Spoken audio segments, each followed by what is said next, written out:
अब जो इस क्वेश्चन में हमें बात करनी है वो ये बात करनी है कि हमें कितना मतलब MEIS में रिवॉर्ड मिलेगा। तो हमें रिवॉर्ड मिलेगा नहीं मिलेगा, सबसे पहले तो हम बुक्स सेल करते हैं जो कि अलाउड है एक्सपोर्ट, मतलब उसका एक्सपोर्ट अलाउड है। तो यूएस में हमने कितना एक्सपोर्ट करा, हमने $4000 करे, जो कि 70 रुपये के हिसाब से 2,80,000 बनते हैं। अब 2,80,000 का 40 कंसाइनमेंट हम भेजेंगे, ठीक है, जिसका 2% हमें रिवॉर्ड मिलेगा। तो इधर यूएस के लिए हमें रिवॉर्ड मिलेगा 2,24,000। अब यूके की बात करूँ तो यहाँ पे 65,000 पाउंड इंटू 88 कर लिया हमने, 5,72,000 आ गया। लेकिन मैंने बताया था मैक्सिमम लिमिट 5 लाख तक की ही है। यहाँ पे एक स्टॉपेज लगा के 5 लाख से ज़्यादा आप रिवॉर्ड कैलकुलेशन के लिए नहीं ले सकते। 5 लाख लेंगे। अब 5 लाख के हम 20 कंसाइनमेंट भेजते हैं, ठीक है, 5 लाख इंटू 20 करा, फिर क्या करा, उसका 2% दे रखा है क्वेश्चन में रिवॉर्ड, 2% निकाला जो कि 2 लाख आया।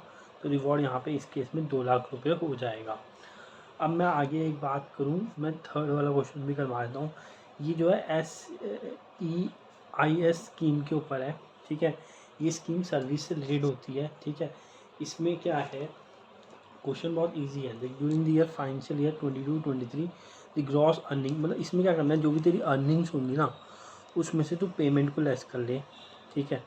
और जो तेरा आंसर आएगा उसका जो भी रिवॉर्ड इन्होंने दिया 3%, 4%, इस क्वेश्चन में 3% दिया तो 3 से मल्टीप्लाई कर, बस इतना ही करना है, ठीक है।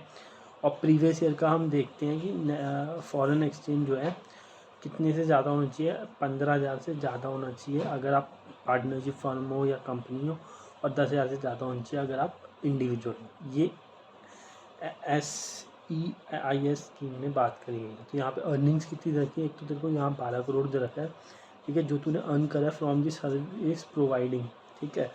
और तूने USA में, और तेरे को 9 करोड़ रुपए मिले नेपाल से, ठीक है। तो तेरी अर्निंग कितनी होगी, 12 + 9 मैं बोल दूँ, ठीक है। और पेमेंट कितनी करी तूने, payment made in foreign currency on service receive from abroad is 30 lakhs and purchase of capital equipment 6 crore. तो यहाँ पे दो तरह की पेमेंट है, एक तो 30 + 6, दो तरह की पेमेंट हमने मेड करी। ये सर्विस से रिलेटेड होनी चाहिए और कैपिटल इक्विपमेंट सर्विस से रिलेटेड ही मानेंगे। तो फिर इसको मल्टीप्लाई कर लेंगे हम 3% से, इसका जो आंसर आएगा, इसका आंसर आएगा 13, ठीक है। 13 12 + 9 21 - 6.30, तो सॉल्व कर लियो, इंटू 3% कर दियो, तेरा आंसर आ जाएगा ये 44.10 lakhs, ठीक है। तो ये क्वेश्चन था, इसमें बहुत सिंपल है, ठीक है। अब फोर्थ इलिस्ट्रेशन में तेरे को दिखाता हूँ जो कि और भी सिंपल है। तो होप सो तेरे को अब विजुअल होगा फोर्थ इलिस्ट्रेशन, एक सेकेंड, ठीक है। देख तेरे को अब विजुअल होगा फोर्थ इलिस्ट्रेशन। देख इसमें क्या बोला है, इसमें भी भाई सर्विस एक्सपोर्ट इंडियन स्कीम के बारे में बात करी गई है। सबसे पहला क्वेश्चन तेरा NFE नेशनल फॉरेन एक्सचेंज, ठीक है। तू क्या है, सर्विस प्रोवाइडर है, ठीक है। विजय एक सर्विस प्रोवाइडर है जिसका प्रीवियस ईयर में NSE जो था 9,000 रुपये था, ठीक है। इंडिविजुअल के केस में मैंने बताया था लिमिट 10,000 की है, $10,000 होना चाहिए, लेकिन इसकी क्या हो रही है 9.5। तो ये SESI स्कीम में एलिजिबल नहीं है, बस ये लिखना है। फिर उसके बाद लिखा है एक पार्टनरशिप फर्म है एक्स एंड को पार्टनरशिप फर्म, ठीक है, सप्लाई दी टैक्सेबल सर्विस, ठीक है, दे सकती है। NSE, ठीक है, एक्सचेंज जो है इसका $17,500 है। तो इनके लिए लिमिट 15,000 की है, जो कि सेटिस्फाइड हो रही है, उससे एक्सीड हो रहा है, तो ये एलिजिबल है, ठीक है। उसके बाद मिस्टर रोशन और सर्विस प्रोवाइडर NSE स्कीम में इसने 18,000 करे, ठीक है, 10,000 से ज़्यादा होनी चाहिए प्रीवियस फाइनेंशियल ईयर का देखते हैं हम, ये 10,000 और 15,000। फिर आउट ऑफ दिस इतने $US has been paid by mister Rohan through credit card, ठीक है, क्रेडिट कार्ड के थ्रू इन्होंने पेमेंट करी, ठीक है, credit card in foreign clients of the foreign client, ठीक है। तो अब बोला गया है यहाँ पे foreign exchange earn through the credit card is counted for the purpose. अच्छा, ये क्या काउंट होंगे SESI स्कीम के लिए? हाँ, जो फॉरेन एक्सचेंज में जो हुआ है, फॉरेन एक्सचेंज में जो हुआ है वो भी काउंट होंगे अगर आपको क्रेडिट कार्ड के थ्रू भी वो मिल रहा हो, ठीक है, वो पेमेंट आपको क्रेडिट कार्ड के थ्रू भी मिल रही हो तो भी वो काउंट होगी, बस इतना लिखना है यहाँ पे। Foreign exchange earn through credit card is counted for the purpose of computing the limit of NFE required for the eligibility of SEIS scheme. SEIS scheme में हम लेंगे।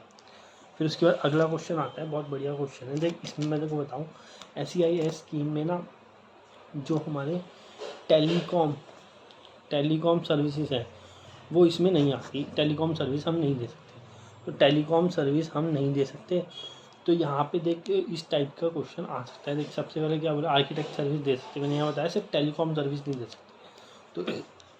तो अब क्या बोला है, एक विक्ट्री, ठीक है, विक्ट्री कंपनी है, US बेस्ड कंपनी है जो कि आर्किटेक्ट सर्विस देती है, जिसने आर्किटेक्ट सर्विस ली है from ABC Indian private limited, ABC Indian private limited से ली है।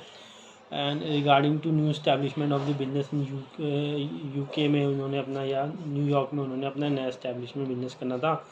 जो सर्विस का जो चार्जेस लिया उन्होंने $50,000 लिए as consideration of architecture service, ठीक है।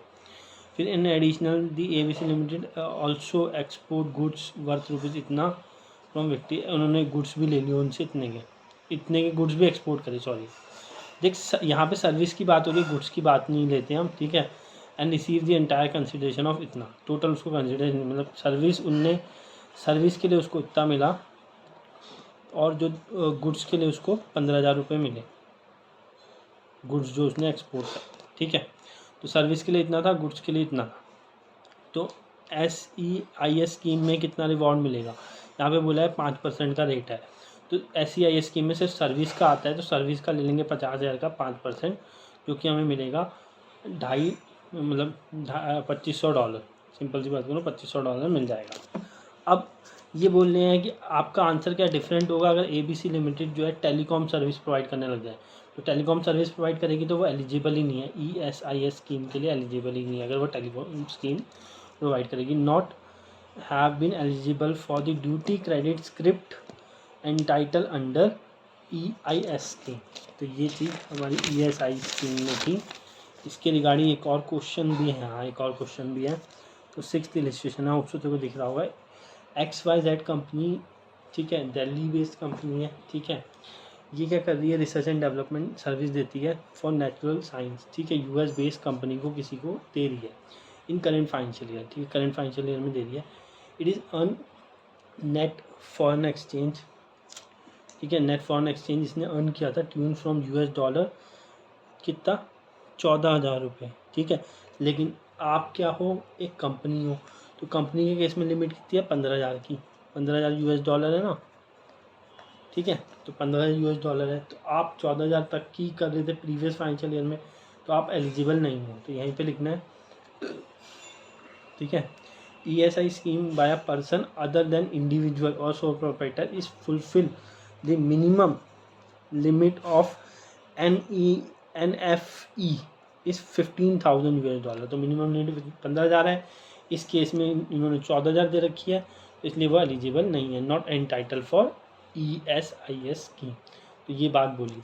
फिर उसके बाद मैंने एडवांस ऑथराइजेशन के जो क्वेश्चंस करा दिए। पहले वाले क्वेश्चन में तो यही पूछा है कि क्या इसको एडवांस ऑथराइजेशन मिलेगा, तो पहले वाले क्वेश्चन में वो इनपुट को इंपोर्ट कर रहा है, ठीक है। इनपुट को अगर इंपोर्ट करेंगे और फिर उससे जो प्रोडक्ट बनेगा उसको एक्सपोर्ट कर देंगे with in the time limit जो स्पेसिफाइड करा है, तो हम इसको एडवांस ऑथराइजेशन स्कीम में मतलब ले सकते हैं, हम एलिजिबल होंगे, ठीक है। फिर उसके अगले वाले क्वेश्चन में इन्होंने कैलकुलेशन पूछी थी, कुछ नहीं है, जितनी FOB वैल्यू है या CIF वैल्यू जो भी एसेबल वैल्यू आएगी तेरी, कितने दे रखिए 20 लाख, 20 लाख का 15% और ऐड कर देंगे उसमें, 23 लाख आ जाएगा।